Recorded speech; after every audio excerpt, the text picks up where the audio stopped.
I was going to leave this and make millions and live a 4-hour work week based upon that book. And I followed all the steps and followed the blueprint, and Tim Ferriss was going to guide me home, and I was going to live this dream of traveling the world and making lots of money and living from a computer and my iPhone, and I was going to be living the dream, but that didn't happen. Today, I've got Tom Cronin with me, and he is an amazing Zen meditation teacher, Vedic meditation teacher. He's got multiple hats. He's done the Stillness project. Oh, there's so much to talk with you, Tom. But his backstory is that he started as a finance broker and then got into meditation. So how does that work, Tom? Yeah, it was basically out of necessity. Being in finance as a broker, I ended up having a lot of, I guess, patterns of behavior that was very inherent in the culture of that industry. So a lot of drugs, a lot of drinking, a lot of late nights, a lot of working, a lot of adrenaline, a lot of cortisol.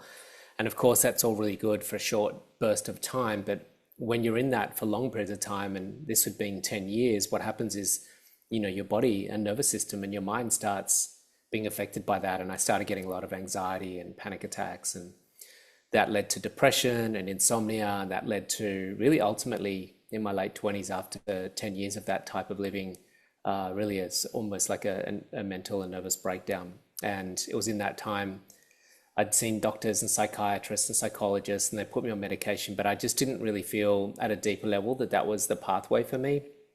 And that's when I found Transcendental Meditation or Vedic meditation. And I tell you, it was a real game changer for me. So that was kind of like really out of necessity. It was one of those things that nothing was really solving the problem. And this came along and really solved the problem. So I went back to my job for another 16 more years, and ended up having a very successful career as a broker as a result of having that meditation to help me be more successful.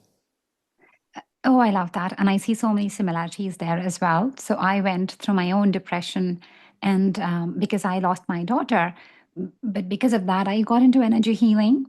And the more I did that work, and I continued outside doing the corporate job, but so funny the way I continued doing my work. I was really doing it for me, just to be able to sleep at night, just to be able to have peace. But outside, it was going really well. I was getting promoted. I was getting more and more responsibilities. I was actually being asked to come on to other jobs. So, talk to me about those 16 years when you started doing your work. And how did that shift into the finance broking world for you? How did things change before and after? Yeah, I think, the thing that comes to mind is a quote from Oprah Winfrey, who uses Vedic meditation, Transcendental Meditation as a tool for her success. And she says, quote for quote, the constancy of stillness, it is only from that space you create your best work and your best life. What she's talking about is operating in activity from a place of presence or being. So from a place of steadiness, stability, we call this in Sanskrit moksha, freedom from the binding effect of life, this wonderful place of calm equanimity. Then we go into action from that. We create a really successful life. And Ray Dalio, the world's largest hedge fund manager, who manages $180 billion worth of assets, he uses Vedic meditation, Transcendental Meditation. He also says that the key ingredient to his success was his meditation practice. And a lot of people initially think of meditation as like a woo-woo thing or a spiritual thing or something that monks and monasteries do. But what we're starting to learn is that it really is a key component to peak performance and to flow states, to being able to operate efficiently, effectively, productively, and successfully, because of the calm demeanor, the calm energy and nature of the body, and the brain functionality, the ability to utilize more capacity in the brain, which comes from being in the parasympathetic nervous system state. So it's very led to really just having greater creativity, greater health, greater happiness, and then obviously that spills over into so many other areas of your life. Yeah, I love that. And I think that's what I hear from my clients as well, that the more still they are when they're able to just not have those extra thoughts, the extra noise, the extra things like da da da da, this is what happened, this is how I should have done things. When all of that quietens down, there's space for clarity to come in. There's space for your next idea to come in. So it's just not having the noise. It's just knowing this is what you need to do. It just gets so clear, just so easy all of a sudden. Yeah, absolutely. It's a space that we should be really creating as the foundation for our day. And the analogy I like to use is that imagine building a house without laying a slab. it become very unstable, and the slightest storm and tempest, or a tree that doesn't have roots. And for a lot of humans, the first thing we do is go to our emails and then our TikTok and our Instagram and then our meetings and engaging with the world. And we don't establish that deep rooted sense of connection to source, to presence, to that non-changing stability that's within us. And I think that should be the starting point for our day, really. Yeah. So what shifted for you as you went back to work? Things, of course, started flowing better. But can you give us examples of you felt like things were going well for you? And then if they were going well at work, why did you leave it? The first thing that happened was the biggest shift was in just the first few days and weeks was firstly, the insomnia went away. I had chronic insomnia. I just took me hours to fall asleep, and then I'd usually wake up at 2 or 3 in the morning, and I was just exhausted all the time. Because I was exhausted, then you need lots of caffeine, and then you're on this sort of high adrenaline and cortisol feed and constantly pumping your body with these, I guess, biochemicals that and synthetics that are trying to prop you up and keep you going through the day. Then, of course, at the end of the day, you need alcohol to try and bring you down, and all sorts of crazy ups and downs are going on in your life. But what happened was I started sleeping really well, and that gave me a lot more vitality and energy through the day. So I was a lot more focused. My brain started producing, more creatively, and just overall general health and wellness started to flow simply from the level of rest that I was getting. Then what happened is that because you're not in the sympathetic nervous system, that's the stress response. And just to clarify, when we're in that stress response, we have high levels of cortisol and adrenaline, very low levels of serotonin and oxytocin. So those are the biochemicals for love and happiness. So you're cranky, you're unhappy, you're miserable, you're always in anxiety, and you just can't feel lots of love and happiness when you're in the sympathetic nervous system state. So when I got out of that and went into the peace response, the parasympathetic nervous system, you become more joyful, more jovial, more likable, more friendly. Your relationships start improving. And now as a broker, which predominantly most of that career was built on relationships, you become a lot more pleasant to be around and a lot more enjoyable. So it was really good for my career on so many different levels. It was good for my personal health and wealth. My relationships overall just improved, and I just became a happier, nicer, better human being. Why did I leave? That's a really good question. Look, it was a hard thing to leave. The longer I was in the career, the easier it got. I was very good at what I did, and it just got easier and easier because I was so familiar with the job and had really good relationships with my clients. We had chefs that made us breakfast and lunch. We had people came around and massaged our sore, achy shoulders that, had to hold those phones all day long. And, we had all these sort of perks and benefits that looked after us. And, it was an Golden incredible, handcuffs. yeah, golden handcuffs. It has a very substantial salary and bonuses every 3 months. But I was very unfulfilled. I knew that there was more for me in life. I knew that there was a greater purpose for me to come to this world. And quoting quarter point movements in government bonds and swaps was just not what I was born to do. And so I had to really follow that calling inside of me to go and do something that was sharing all of this knowledge that I'd acquired after studying a lot of advanced Vedic philosophy and learning how to heal the nervous system and calm the mind and change people's biochemistry. I wanted to share that with the world. So that's when I left to become a teacher. And how were you feeling at that point in time? And I ask this because I know so many professionals are wanting to leave their corporate job. They have their higher calling, they want to step into it, and then they're wondering, well, am I good for this? Am I good enough for this? Is this business sustainable? Right? Like at a certain point, the golden handcuffs do really become like handcuffs, and you feel, well, will I ever meet this level of so called wealth ceiling at that point in time? Yeah. Did you have those questions? How did you overcome them? It was very challenging. I had a family of 4 to feed and house, and I had a really beautiful home in Rose Bay. It was a home that I'd built. I love property development. I'd done 4 properties. This was my 4th one, and it was a magnificent home. But we had a big mortgage on it, and to walk away, I needed a really good business model to sustain the mortgage and to sustain feeding the family. Living in Sydney, as people might know, Sydney is a very expensive place to live. And so you do need to have a really solid business model. And we'd mapped out a potential business model that at the time looked like a really good business model. It was to launch a really big online product, and it was based on Tim Ferriss's 4 Hour Work Week, and I was going to leave this and make millions and live a 4 Hour Work Week based upon that book. And I followed all the steps and followed the blueprint, and Tim Ferriss was going to guide me home, and I was going to live this dream of, traveling the world and making lots of money and living from a computer and my iPhone, and I was going to be, living the dream, but that didn't happen. So just to let everyone know that it's not a walk in the park, it's not a bed of roses, and going out on your own, there's lots of challenges with that, and we have to understand it and not let it be sugar-coated by a lot of people out there that are trying to sugarcoat it. It's a very challenging journey, and there was a lot of things that I did wrong and a lot of things that I thought I was doing right at the time. Just remembering that every bad decision started as a good decision, predominantly, and it was a difficult thing. I was quite apprehensive about leaving, and that's why it took me a long time to leave. I was very unhappy in my career, but I just couldn't bring myself to step into that insecurity of lack of financial stability. But I did it in the end anyway. Yeah, because the calling was bigger. And aren't we all blessed because you did that? Yeah, I guess so. I love how authentic you're being and how you're really bringing that vulnerability into it. That it is a big step into your calling. You're trusting, you're leaning into yourself. You're saying, hey, this is what I'm going to do.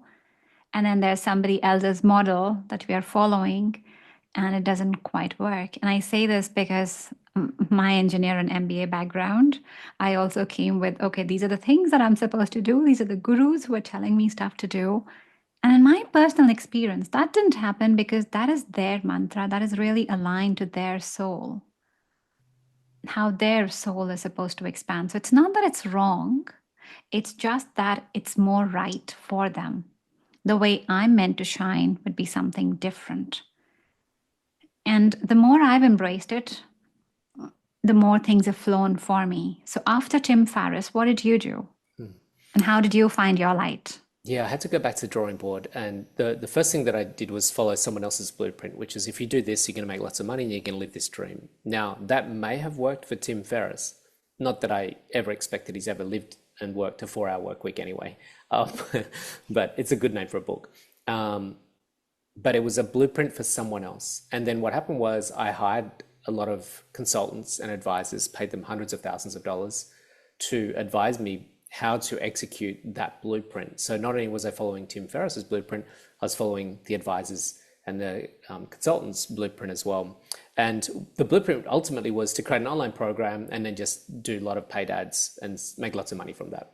And what I realized after it certainly failing and not getting to where we expected it to get to, and all of that money being a waste of money, and let's just say not a waste of money, an investment in learning lessons. Good crash course. I had to go back to the drawing board and think, what do I actually love doing? And what am I actually good at? Because what I was doing with that model was I was looking at EPCs and opt-ins and paid ads all day long.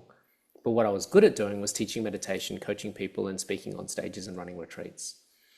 So I had to go back to the drawing board and go, what are you good at? What do you like doing? What brings you joy? Because I wasn't feeling joy. Even if we were making money, I wouldn't be feeling joy because that's not what I was here to do. I wasn't here to create online courses and look at EPCs and funnels and paid ads and statistics. I was actually here to be supporting people in their transformational journey in a humanized way. And so I had to go back to doing those things and build a business model around that. And that's where the Zen Academy came from, because I started to build a business model that saw me on stages, that saw me filling out retreats in Maui and Greece and Australia and Bali, that saw me having books published and having coaching programs and teaching meditation in schools and in corporates and in the public. And so the business model really is what I teach, is find what you love doing, find what you love sharing, find the space that you are good at and that you thrive in, and that you could do it all day long if you were asked to do it all day long, and then build a business around that. Oh, I love that. And I so totally agree with it. Because when I started, and you were coaching me as well, but when I started, and I think like all of us, we think that this is what we are good at. So my journey started because I lost my daughter. And in the beginning, as I was trying to find my niche and find the clients that I would like to serve, there were also a natural attraction of clients who would come to me because they'd lost their kids. And while I can do that, I can support them through it. That energy was very heavy, and those people they weren't always in the space where they were able to process that grief and then move on. And what I realized in the process is, oh, I love to just see people transform. So, Mm. your statement where you're saying that, oh, you should be so excited talking about it, I'm so excited talking to business owners who want to expand their visibility, who want to have more meaning. Like, even if I was physically in pain, and I kid you not, even if I was on the deathbed and somebody said, hey, how can I do this? Like, I would get up and I would go like, let's talk. I really love that you've tuned into that because we might think we have knowledge for a particular community, and like you obviously had the capacity to mentor people who have lost their children because it's something you'd experienced. And I had this capacity to mentor people with anxiety and depression because I'd gone through anxiety and depression. But it was really interesting coming out of corporate and then going into this space, which was the space that I thought I had the greatest skill set and I can help these people that are suffering. But what I found really interesting, a bit like you, is that a lot of them actually didn't want to change. I was really quite surprised. They weren't really that open to not having anxiety and depression. And there was very little inquiry coming from that audience. And so then I started to pivot a little bit out of that space and just look to people that were enthusiastic about change. People were hungry for change. People were like, please, I'm ready to adapt. I'm ready to grow. I'm ready to evolve. I believe you can help me. So it was a different audience. Still, there was a little bit of overlap because there was an overlap of almost like a Venn diagram with some of the people were in that space of anxiety and depression that were interested in coming out of that. But a large portion of that community, I was quite surprised, were quite comfortable, as I was for many years, in staying in that space and not open to changing. Oh, yeah, I hear that too. Like, I think we get comfortable, or probably that's the only way we know. We also match people around us. So we just stay in that place for some time till we are ready to move on. I remember And Tim that's, Ferriss, he sorry to butt in there, he just while I was on the thread with Tim Ferriss, he had a quote that I remember stuck so deeply within me. He said that people would rather be unhappy than face change. And yeah. that, said a lot to me because that answered a lot of questions as to why are these people not wanting to get out of depression and anxiety when I can give them the solution for this. And so it comes back to that. It's, as I was for many years, just staying in my misery, almost becoming comfortable with that than facing any degree of change until it got bad enough. And then eventually said, I can't do this anymore. Yeah. Body equates safety with familiarity. And Hmm. often people think, oh, body wants to feel safe. So safe would always mean, I mean, in general, logically, if you think, well, why wouldn't the body want more expansion? Why wouldn't it want more money? Why wouldn't it want the new thing that I'm wanting, you know? But body equates safety with familiarity. Familiarity is, what have you already seen in your life? How was your childhood? How was your work so far? So if you've really been micromanaged, then body needs to adjust and go like, okay, I'm going to make my own decisions. And body needs to feel, get ready for that new calibration to come in. But beautiful. So you found your place. You started working from your joy. Was that easy? Were you your own leader then? How was that whole navigation at that point in time? Yeah, it was very much a lot easier. I loved basically going back into my business and reestablishing it and just thinking about how do I want to function on a daily basis? What do I want my days to look like? And so I got very clear about the type of life that I wanted to live, the lifestyle that I wanted. I noticed that I was busy, busy, busy, even when I left finance to go into my business. And I had a lot of advisors and consultants in the big teams and working from an office. And all of that was really when I got very clear and very deep into what brings me joy, what sort of life do I want to live. And so I wanted to work from home. I'd been in an office for 26 years already. I didn't want to go back into another one. I didn't want a big team around me. So I stripped it all back to basics. And it was just basically me with a VA team and a bookkeeper. And that's what I call the A team that you want to build for a startup business. For those that are conscious leaders, just start with the basics. You, a VA to help you with tech support. Now, these days, you've got an extra team member because we've got ChatGPT, and then your bookkeeper. So, things have become very simplified, and I just loved the spaciousness that started to happen with my day. It was just really about putting really good content out there, contributing to the community, creating good events, and creating a really good customer journey through my offerings. And that was enough to really build and grow the business into something sustainable. One of the key things that I wanted with my day was to make sure that I had spaciousness in my day. So I decided that I would block out 2 hours every single day in my calendar, because my coaching clients would book in themselves through my Calendly links, and dates and bookings would just pop up in my calendar. So I blocked out 1 o'clock till 3 o'clock every single day where no one could book into that time. And that was time where I went to the beach, I had naps, I went to the gym, I'd get a massage, I'd go for a sauna or ice bath, or to sometimes watch TV or read a book or meditate. So it was really nice just to have this big window of time in my day. And then, yeah, I just got really clear about how to build a business around the state that I want to be in rather than the outcome of the business. Yeah, no, and I love that. And that's what Dan Sullivan, so the author for 10x is easier than 2x, he Mm, recommends that as well. That first you go and you block your rejuvenation time, because especially in your business, you are the master. Like you are the creator, you're the content producer, you are the one who's doing everything. So you need to energize yourself. So it's very, very, very beautiful that you're doing that. But as you create that flow, just so that we can get a tangible example, how does your day look like? Like apart from this time that you've blocked off, how do your days and weeks, months look like? mm. What do you Yeah. prioritize? How do you block out the time? So I firstly map out my 12-month calendar. And so I know in the calendar there's going to be a minimum of 2 retreats. So I usually have one at the front end of the year at March, and that's usually in New South Wales at Byron Bay. And then I have one towards the back end of the year, and that's a Bali one, and that's in September. So that's kind of like the anchor points that I build my week, my year around. And then there's another anchor point which is in the middle of those 2 retreats, and that's my 3-month teacher training where I teach people how to become Vedic meditation teachers, and that also has a retreat component in it. So that's a third retreat, but it's a private retreat just for the teachers. And so I'm sort of starting to map out all of these sort of beats. I call them the beats of the year. And then I've got a Vedic meditation course once a month in Sydney. And then I'll also add an extra meditation course along the way in Melbourne every sort of 4 to 6 months, and then maybe in Sunshine Coast as well. So looking at all these different products that I bring to the world. And then I've got my Zen Academy, which is happening on a weekly basis, and that's an evergreen. So I'm signing clients through that. So firstly, I map out what my offers are and where they're going to fit within the calendar. And then sliced in amongst that are corporate trainings and speaking gigs that pop up along the way. And then what's important is, again, what this Dan Sullivan talks about is my regeneration time and personal development time. So there are some core components to that. So I usually from 5 in the morning till 8 in the morning is my morning program. And that usually involves everything from tongue scraping to oil swilling to going to the gym, doing meditation, some journaling, some stretching, and obviously hydration and breakfast. And then I usually start my day roughly between sort of 8 and 9.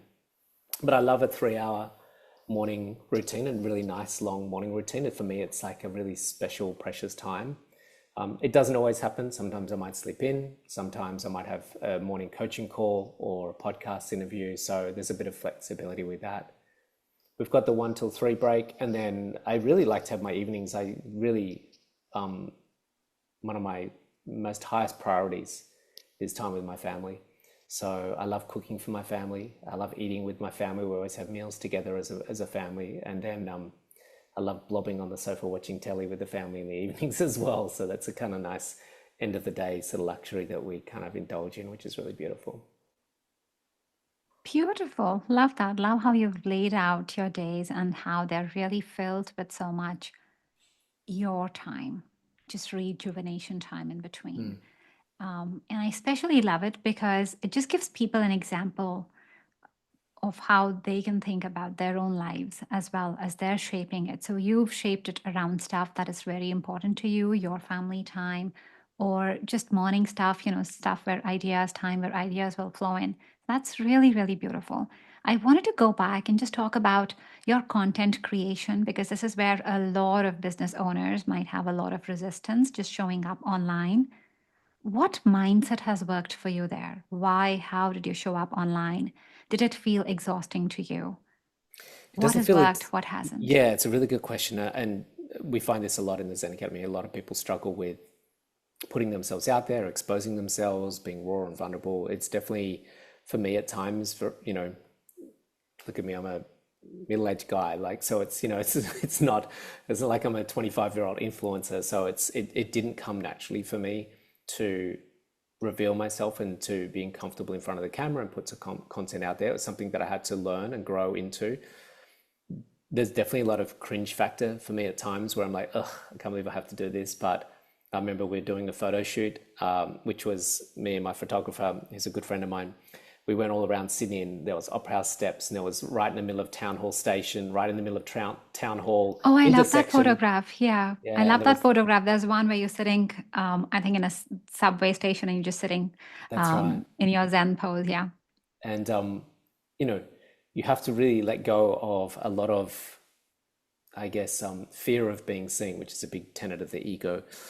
But the thing that was the mindset shift for everyone, if they're looking for some value here, the thing that really changes a lot of the people that I work with, and it changed it for me as well, is that this is not about me. Instagram for me is not about me. It's not about, am I popular or can I get more likes? It's really about, can I serve humanity? Can I offer something of value? And what I do is I tune in. Even this morning, I hadn't had a post and I knew I needed to put a post up today. I like to stick with my routine and my schedule and just make it objective, not subjective. It's not like, oh, I don't know if I want to post today. It's no, no, you have to post today. Today's your day to post and just get something out there. It's not about you.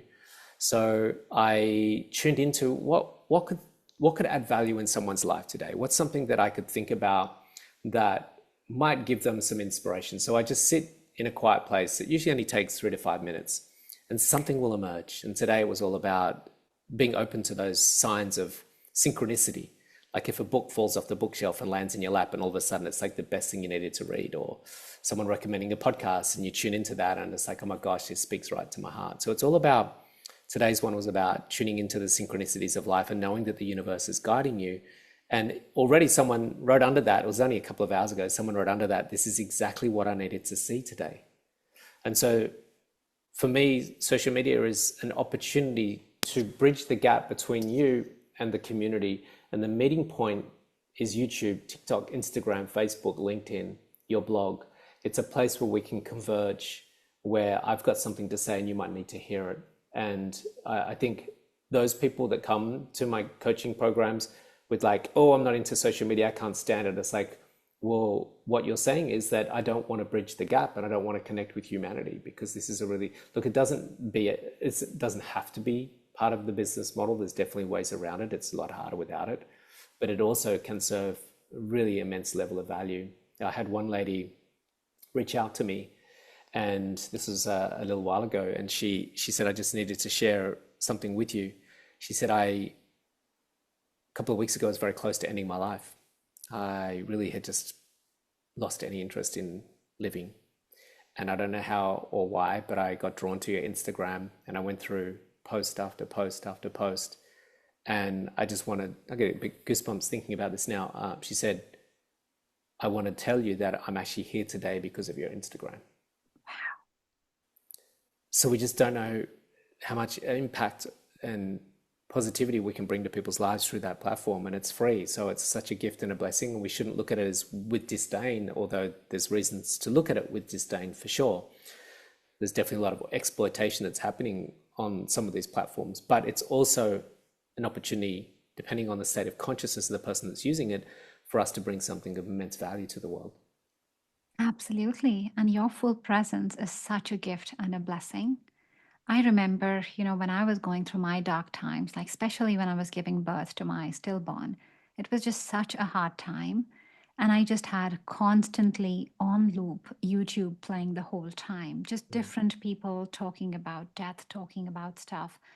And they really helped me through this. They have no idea. Mm. But it was the darkest point in my time, and I really needed them.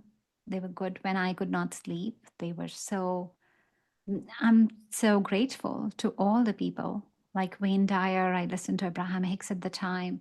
But I'm so grateful for all the stuff that they posted then because it made me live through those times. So I'm Mm. so glad that you're sharing this. Have you found any particular platforms useful for yourself? What is your strategy around perhaps content batching or posting? How do you manage it? Because it does get overwhelming. Yeah, I keep it really simple. Don't spend a lot of time creating content. I kind of do it on the run. Today's post, I think, took me 15 minutes just sitting down. I made it a carousel using WordSwag. What I tend to do is a lot of repurposing. So if I do, let's just say, for instance, this carousel today, which was, I think, 8 different slides in a carousel on Instagram. And then what I'll do is I'll take that content, and if there's platforms that don't necessarily work with carousels, let's just say LinkedIn, Facebook, YouTube, then what I can do is I can take that content, I can make either a video out of it, I can actually take the carousel and make a reel out of that. I can take that content and with the help of ChatGPT, convert it into a blog post, put that into a blog. So quite often what I'll do is I'll use content across all platforms, but it'll be repurposed in different ways, in different formats, even though it's the same theme or the same message. And LinkedIn stands alone slightly separately because it is a little bit of a different platform. So some LinkedIn content will transfer across into my Instagram, Facebook, and my blog. However, it usually kind of stands on its own a lot of the time. And some of my content on Instagram and Facebook might make its way to LinkedIn, but very rarely because it's a little bit more spiritually based, whereas LinkedIn is a little bit more business based. So my LinkedIn content does have a little bit of a separate strategy, and I've got a bit of a team with me around that. But I find, I do 2 blogs a week, sometimes 3 blogs a week, which are really short articles and a lot of repurposing from social media or repurposing from my blog to social media. And then I just do maybe one a day or one every 2 or 3 days, I post on Facebook, YouTube, TikTok, Instagram, and Facebook. But what I tend to find is that the most engaging of all the platforms would have to be Instagram first, then LinkedIn second at the moment, because I've got a lot of engagement and a lot of posting going on there, Facebook third, and then coming way, way down the back is TikTok and Facebook and X. I don't really use it all anymore. Don't really Yeah. vibe with X.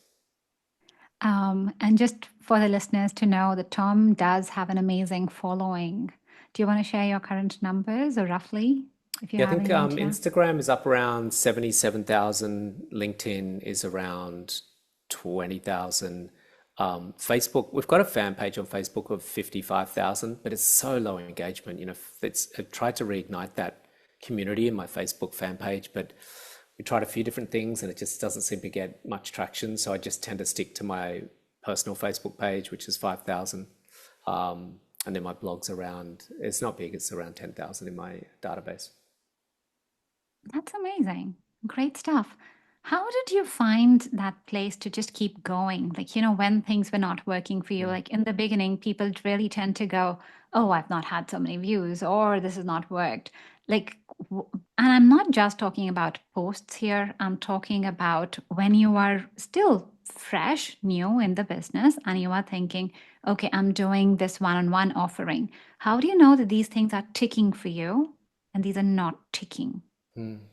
Yeah, I think firstly, we have to really play the long game with this. It's a lot of people are out there spruiking how to make $150,000 a month in 3 weeks. It's just, it just doesn't happen. They've just never come across anyone that's been able to do that. I know there's a couple of people that can be outliers, and I've signed up to a few coaching programs and a few funnel bros that have promised the world, and they might have had one client out of 50 that had this incredible lucky strike, and that's the one they'll be spruiking, and then you'll go and sign up to them and pay you $15,000 and you'll get crickets. So not to disparage all agencies and all funnel bros out there, but I have found through my own personal experience that generally it's just a really slow burn of being positioned in the community as someone that provides value. And that's doing podcast interviews, turning Yeah. up to do your content, providing some value in the community. But more importantly, more than anything in the world, is that when someone does work with you, whatever it is, whether it's a keynote, whether it's a coaching program, whether it's a weekend workshop, whether it's a retreat, give them the most amazing, profound experience. I had a call from a school teacher literally an hour ago, just before this, and she said, "Look, you don't know me, but I saw you speak nearly 2 years ago at a conference for the Department of Education," and she said, "I think about that nearly every day, that talk of yours. And I've been waiting for the right moment for me to be able to work with you. And I'm wondering, we've got a wellness day coming up. Can you come to my school and present? Because I want you to do whatever you just did on that day to do it at my school." And this is the thing that I teach with my clients, is that the best advert you're going to have for your business and the best hope for your business is the resonance and the impact you're going to have by doing the things that you do. And that's just going to take time. That was 2 years that she's finally got in contact with me. I've never even heard of her. She was just in an audience at some function, and it's just the right time now. So I think a lot of this is, we're in a world where people want immediate gratification and want immediate results. Even for me now, after a well-established career, there'll be weeks go past, go, gosh, there's been so few signups. I don't know what's going on. Like, maybe this is the end of the road for me. Maybe this is it. It's like too many other new people coming on the scene.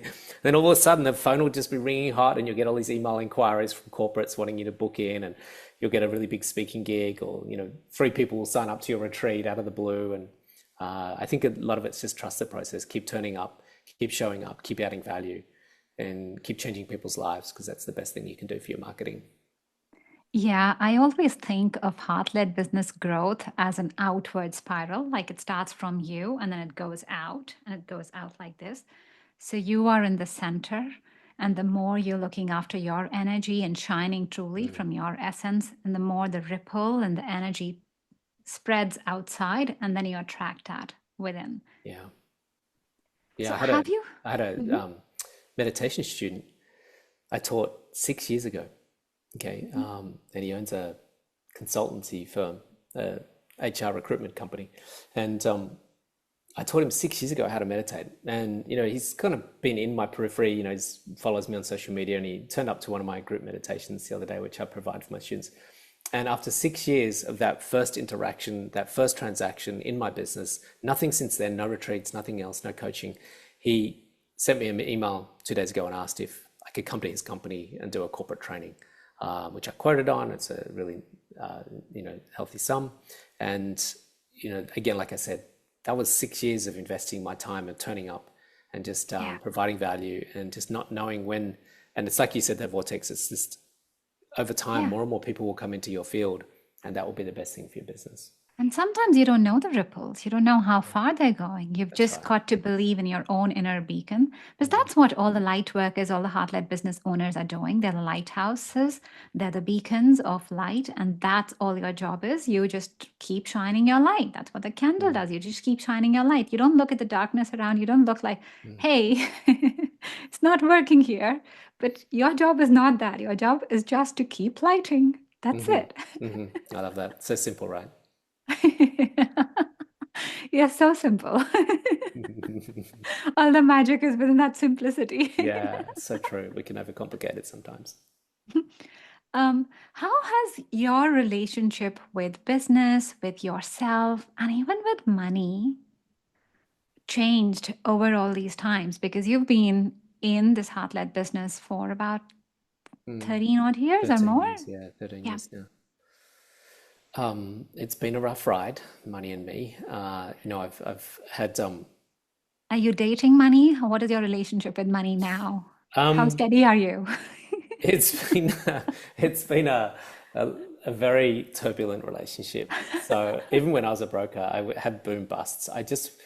I probably didn't learn the right things at the right time, not to blame anyone, but it just wasn't part of our upbringing to learn about compounding interest and long-term savings and having long-term strategies. I'm trying to teach my children, who are 23 now, the beautiful magic of just putting small portions of money away consistently over time into funds that you never look at, and trusting the ups and downs and the undulations of booms and bust cycles that come, and just ride that for the long term. Whereas for me, I was always in these sort of big, sort of exciting, dramatic opportunities of making lots of money, and I'd make lots of money and then I'd lose lots of money. And I went into a lot of high risk investments. And so even I'm quite transparent about it. The Portal film project was a very high risky investment and a strategy that financially at this point in time was a very unfortunate experience financially for everyone involved. And so it was a beautiful film and a great project, and it's touched lots of lives. But I'm learning to reestablish a more less dramatic and more stable relationship with money. It's taken me about 40 years to learn that lesson. And so just looking at those people that have sustained long-term wealth through nice, consistent, stable wealth creation strategies, rather than, I see all these people on crypto memes trying to make, $1 billion on a 3-week trade. It's just, it's destined for disaster. Yeah. And do you feel that your relationship with money and your relationship with yourself or self-trust, self-worth, is that correlated, do you Yeah, I think? think definitely. I think there's definitely some in that. I think there's so many complexities when it comes to our relationships with money. It's not as simple as just imagine a portion, it's going to arrive. There's many, many layers of complexity. So firstly, one that revealed a lot to me after doing a lot of research into why these complexities were happening in my world with money. And one of them that revealed itself to me was Vedic astrology. And what it revealed to me was that no matter how much manifesting and dreaming and vision boards and chakra clearing and all sorts of energetic resonances that I was going into as meditations and doing all of Joe Dispenza's work and Brian Scott's work, and it still wasn't happening. And what it revealed to me after doing a little bit more inquiry and working with a couple of different Vedic astrologers was that it just didn't matter. Like the planets just weren't in the right place for that stability of affluence to happen. So definitely there's an internal relationship we need to change in vibrational resonance. So we need to be on top of, so that when the opportunities do arise and when the planets are aligned, that it's going to be congruent with your own inner state, but also trusting that there are so many other factors at play that are influencing lots of different areas that we're looking to manifest, whether it's relationships, whether it's abundance. It's not as simple as sitting on your sofa, making sure your crystals are all in the right place on your buffet, and then doing your Joe Dispenza meditation. Because I know a lot of people are doing a lot of visualization meditations and still not manifesting the things that they want. And there's a lot of complexities in this. And I think we do simplify this a little bit too much these days. I've been amazing at manifesting some incredible things that I've had the intention to manifest, but I've been terrible at manifesting some things that I've had the intention to manifest as well. Not terrible, but they just haven't revealed themselves at this particular point in time. So I wouldn't simplify it too much and say, just do this and then it will happen, because it's not that easy. I think so too. I think also that there's a part where, of course, we want to do something. And right now, I'm talking about me and the body. I might really want to do Mm-hmm. something. And then there's a soul essence of us, which is what you're referring to in the astrology. Soul comes here and we incarnate, like there's a bigger purpose that we have in life for. Now, sometimes we might have chosen to just have a rough relationship with someone, Mm-hmm. or we just want to do that so that we really learn the ins and outs of loving, of being in a relationship. And so that's what the soul's chosen to do. So you in the body might want to manifest something really different. But if this is what you've come to learn, this is what you're going to do.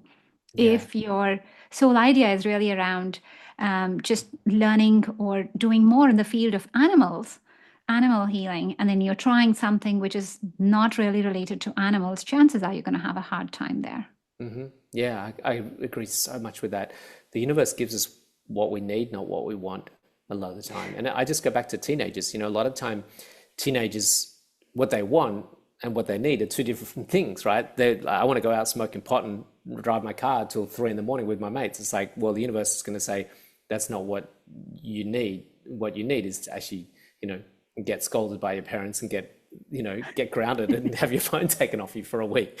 It's like, well, that's not what I want. It's like, yeah, but that's what you need. So sometimes we get what we need and it's nothing like what we want. Oh, I love that.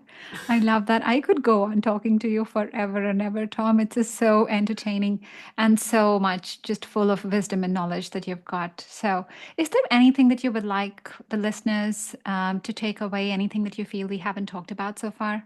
Mm. I think we're on this beautiful thread at the moment about, manifesting and finding our life purpose and finding an ease in life. And I think the thing that I would like to probably leave with them because it's quite often what I share with people is what I need to hear myself, because I'm always the teacher and the student at the same time.